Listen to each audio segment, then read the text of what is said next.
Well, let's dive right in. It seems that you're challenging the status quo of the traditional financial industry.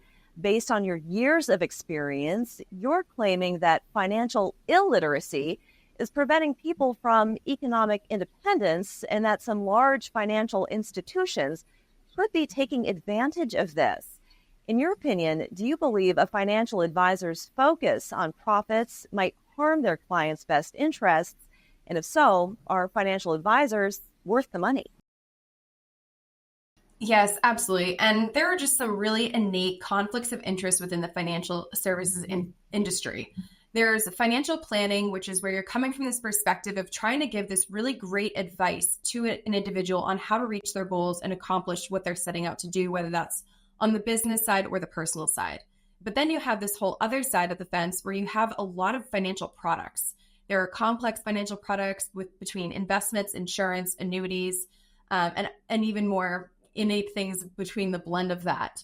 So the question is, who is your advisor? Are they giving you truly the right advice? And are they having any outside influence potentially from whether it's their broker dealer or even just the way the commission structures are set? Do they have a quota that they need to hit? Or are they required by their broker dealer to be first offering you one product first before another? So it's really important to understand where you're coming from. And that's why I set out and started my own firm.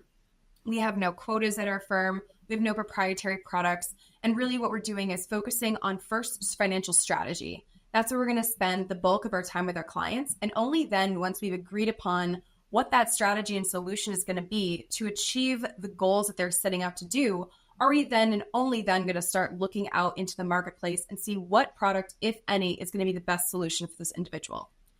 So going through the ProsperGuard process is what sets our firm apart so much. But in terms of financial advisors in general, absolutely are they worth the money.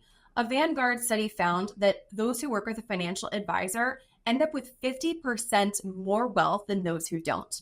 And the reason why is very simple. It's because if managing your finances and money was just numbers on a page, everybody would be excellent at it. No one would be in debt. Everybody would have phenomenal financial well-being.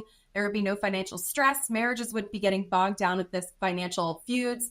But what the reality is that it's emotional. And it's very interesting how the complexities of the messages we learned growing up about money, about our own habits and how they've developed, and also even our worth and some of our values and how they relate to finances.